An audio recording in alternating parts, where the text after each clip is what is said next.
ഞാൻ തൊൽഹത്ത് royal custom Motors സ്ഥാപനം. ഇന്ന് കാണിക്കുന്നത് ഒരു ജെ സീരീസ് ക്ലാസിക് സിഗ്നൽസിന്റെ ഒരു ചെയിൻ സ്പോക്കറ്റ് മാറ്റുന്നതാണ് കേട്ടോ. അപ്പൊ ഇതാണ് പുതിയ സ്പോക്കറ്റ് മാറ്റിയിട്ടുള്ളത്. അപ്പൊ ഇത് നല്ലോണം ശ്രദ്ധിക്കുക, നല്ലോണം ടൈറ്റ് ചെയ്യണം. നല്ല ടോർക്ക് ഇട്ട് ടൈറ്റ് ചെയ്യണത് കറക്റ്റ് ആയിട്ട്. പിന്നെ ഇത് ഞാൻ മുന്നേ പറഞ്ഞിരുന്നു, അതിന്റെ ചെറിയ ഫ്രണ്ട് സ്പോക്കറ്റ് എവിടെയാണെന്ന് വെച്ചാൽ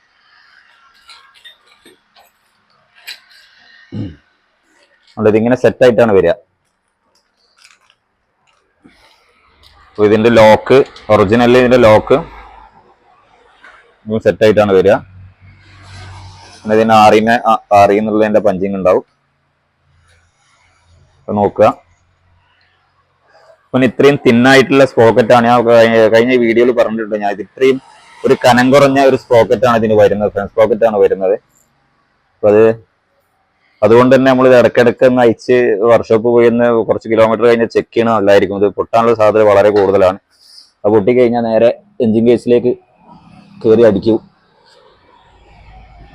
ഇവിടെ ഒരു കവറുണ്ട്, ഈ കവറ് കയറി പൊട്ടി. ഇതാണ് കവർ വരുന്നത്.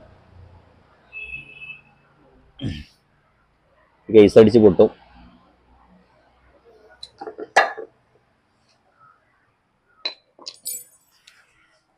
ഇതിനൊക്കെ പ്രശ്നമാണ്. സെൻസറിന്റെ വയറിനൊക്കെ പ്രശ്നമായിരിക്കും പൊട്ടി കഴിഞ്ഞ് കഴിഞ്ഞാൽ.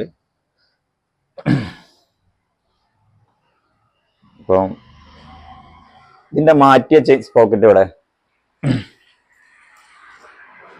നമ്മൾ അയച്ചിട്ട ഫ്രണ്ട് പോക്കറ്റ് ആണ്. 2000 രൂപയാണ് വരുന്നത് കേട്ടോ ഇതിന് വില.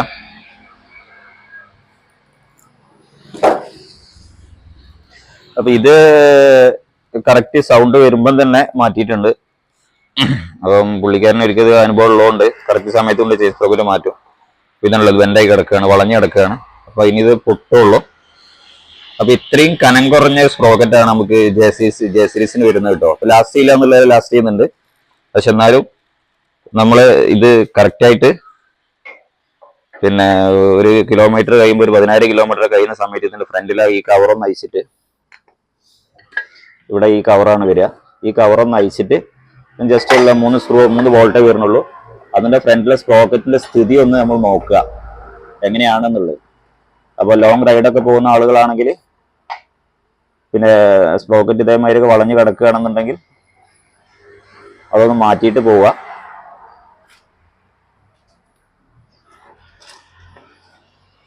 അറിയാം, നമ്മളിപ്പോൾ ഈ റോയൽ എൻഫീൽഡ് എന്ന വണ്ടി എടുത്തു കഴിഞ്ഞാൽ പെട്ടെന്ന് രാവിലെ കഴിഞ്ഞിട്ട് ഒരു ട്രിപ്പൊക്കെ പോകണമെന്ന് തോന്നിക്കഴിഞ്ഞാലേ, ഇപ്പോൾ മെറ്റിയോറിന്റെ വിഷയം ഇതാണ്. മെറ്റിയോർ ആണെങ്കിലും ഹണ്ടർ ആണെങ്കിലും ഇനി ക്ലാസിക് ആണെങ്കിലും ഒക്കെ ചെയിൻ സ്പോക്കറ്റ് എന്നുള്ള ഫ്രണ്ട് സ്പോക്കറ്റ് തിന്നായതുകൊണ്ടാണ് പറയുന്നത് കേട്ടോ. നമുക്ക് ആ ഒരു എക്സ്പീരിയൻസ് വെച്ചാണ് പറയുന്നത്. അപ്പൊ ഞാൻ അതിന്റെ ഡിഫറൻറ്റ് ഞാൻ കാണിച്ചു തരാം. പഴയ സ്പോക്കറ്റ് ഉണ്ടോ നമുക്ക്? സ്റ്റാൻഡേർഡിന്റെ പഴയ സ്പോക്കറ്റ്. ഒരു മിനിറ്റ്.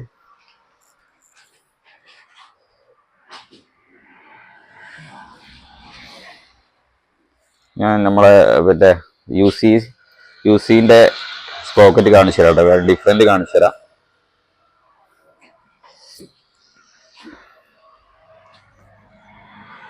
ഇത് നോക്കുക.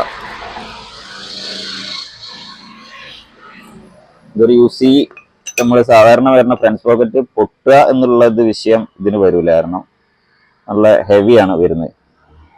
ഇത് രണ്ടും കൂടെ ഒന്നിച്ച് വെച്ച കാണാം, നേരെ പാതിയുള്ളൂ. അതുകൊണ്ടാണ് പ്രത്യേകിച്ച് ഞാൻ പറയുന്നത് കേട്ടോ. കാരണം ഇതിന്റെ തിക്നെസ്. പക്ഷെ ഇതൊന്നും പൊട്ടുന്ന വിഷയമൊന്നും ഇല്ല കേട്ടോ. ഫ്രണ്ട് സ്പോക്കറ്റിന്റെ ഒരു വിഷയം മാത്രമേ കൂടുതലായിട്ട് തേയ്മാനം വന്നിട്ട്, ബാക്കൊന്നും പൊട്ടുന്ന കംപ്ലൈൻസ് ഒന്നും വരെ വന്നിട്ടില്ല. പക്ഷെ ഫ്രണ്ട് സ്പോക്കറ്റ് ഇതേമാതിരി തേഞ്ഞിട്ട് കംപ്ലീറ്റ് വീലായിട്ട് കിടന്നിട്ടുണ്ട്. നമുക്ക് ചെയിൻ കിടന്ന് കറങ്ങി സ്ലിപ്പായിട്ട് പൊട്ടുന്ന വരുന്നത്. അപ്പൊ ലോക്കായത് ചെയിൻ ലോക്ക് അല്ലാത്തത് കൊണ്ട് തന്നെ വലിയൊരു വിഷയം വരാൻ സാധ്യത കുറവാണ്. ചെയിൻ ലോക്ക് ആണെങ്കിൽ എപ്പോഴും കയറി പൊട്ടിപ്പോയിട്ടുണ്ടാവും.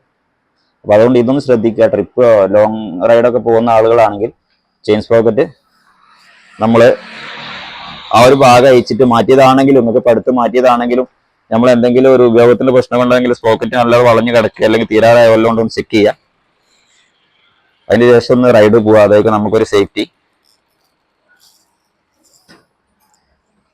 അപ്പോൾ അടുത്ത വീഡിയോ അവിടെ കാണാം. Thanks for watching.